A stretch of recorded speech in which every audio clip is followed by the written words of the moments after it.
Good morning, everyone. I am Melanie Youngsma, publisher of the Lansing Journal, here again with Josh Bootsma, our managing editor.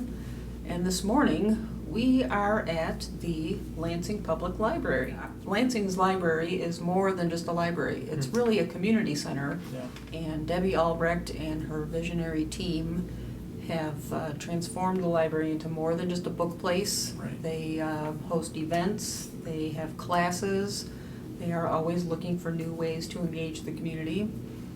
And throughout the pandemic year, this past year, they spent that time remodeling the lower level, which has been the youth and teen area. And one of the amenities that they added is what they call the Idea Lab, and that's the room that we are in right now. Mm-hmm. It's a room where people can record video and audio. On the other side, there's a room dedicated to audio, where if you want to have a podcast or you want to record music, that's the room to use for that. Right. They're letting us use the video room even though the Idea Lab is not officially open, Josh. Right.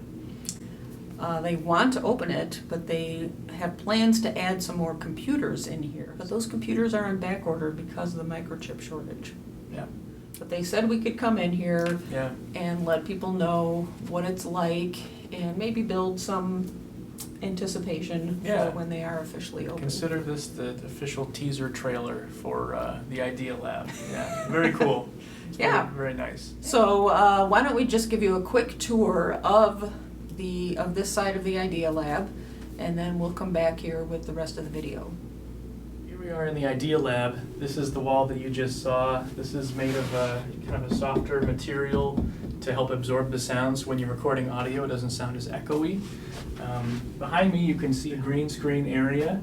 So what this is used for is you can add effects, computer-generated images behind a video that you're shooting. So that's what this wall is used for. If we come over here to this side, you see a Mac computer, obviously, with a keyboard that looks like it's specially designed for video editing and playing. Then, of course, alongside, you've got a very nice microphone here with a spit guard and everything, so very cool audio recording equipment. We've been told that there's going to be a Windows computer here, and of course you have a webcam as well. There's so much packed into this little room to kind of increase the capability of Lansing youth and then others actually to create. That's why it's called the Idea Lab. So very encouraging and fun stuff happening here in this room. Thanks for that tour, Josh. Yeah. So let's talk about the past week of news. We should start with Saturday, which was supposed to be cruise night, Mm-hmm. and rain prevented that from happening. Yeah.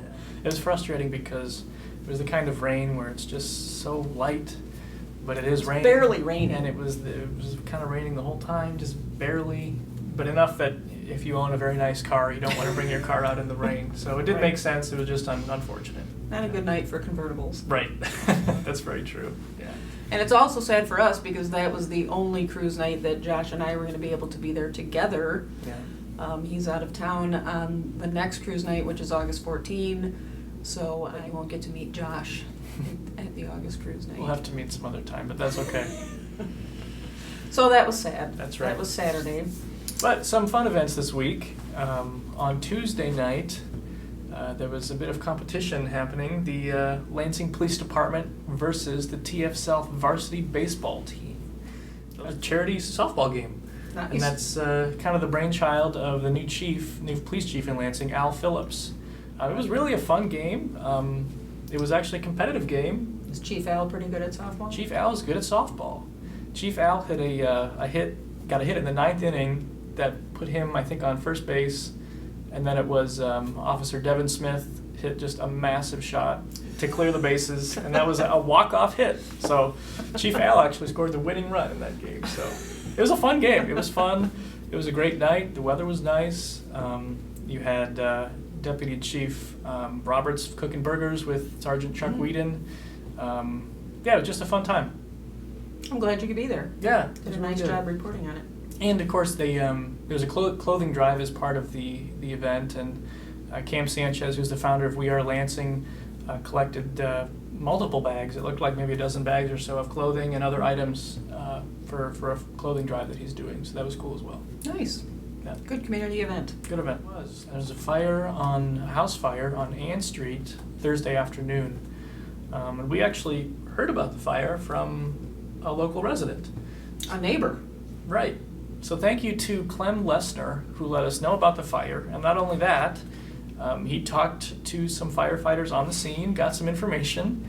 He took out his nice camera and took some really nice photos, and you can read that story down below, and you'll see Clem's photos.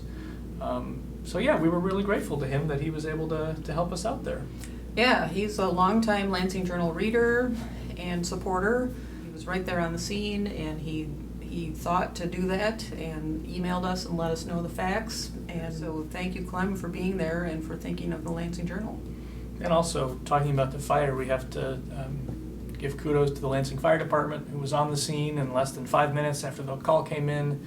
According to Deputy Chief Grady, the fire was out in about 15 minutes after they showed up. That's fast. So, yeah, no injuries reported. 2 dogs were rescued from the home. So good work, as always, Lansing Fire Department. Well done. Can you tell us a little about Common Ground coming up?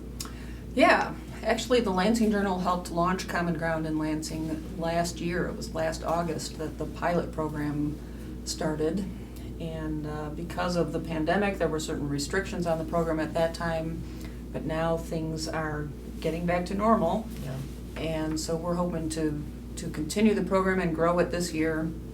So on Monday, July 26th, we are having a Common Ground sort of celebration relaunch that current members of Common Ground are planning to participate in, but it's also open to new members, people who might be interested in. So what I'll do in the information below is include a link to some information about Common Ground, as well as a link where people could sign up for the program if they are interested.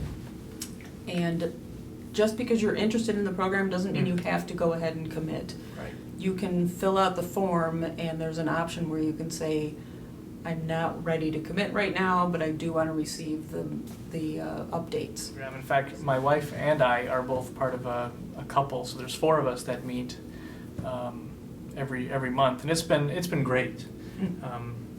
We were hesitant because everyone has a million things to do, right? But this is just once a month. It is a commitment. It's once a month, and for us, it really became less of a commitment very quickly because we quickly became friends with the people that we were meeting with, and it's good. You know, you're talking about important things. You're getting to know someone on a deeper level that is part of this community that you might not have learned about before or met before. So yeah, we're very grateful we were part of it, and speaking for my wife and I, we're definitely going to continue to be part of Common Ground. So come to Monday's meeting, even if you just have an inkling of interest. We'd love to talk to you more about it. Freedom Church has agreed to host that meeting. They are the church that's meeting in the old Ileana building. So they've opened up their banquet room to us. In fact, they are using that building, the church, as sort of a community center. They have a lot of ideas about ways they want to use the building, and this is one of them. So they're letting us use the banquet room, and there's plenty of room in there for people who want to learn about Common Ground. So that is Monday, July 26th at 7 p.m. at Freedom Church. You'll want to come to the back entrance where you enter off of Ridge Road. Yeah, I think that about covers everything we wanted to cover for today's video. Thanks for watching. Kind of a good sprinkling of different topics here today. So thanks for tuning in to Friday Roundup as we were here in the ID Lab in the Lansing Library. Thank you for hosting us, Lansing Library, and have a good week, everyone. Yeah.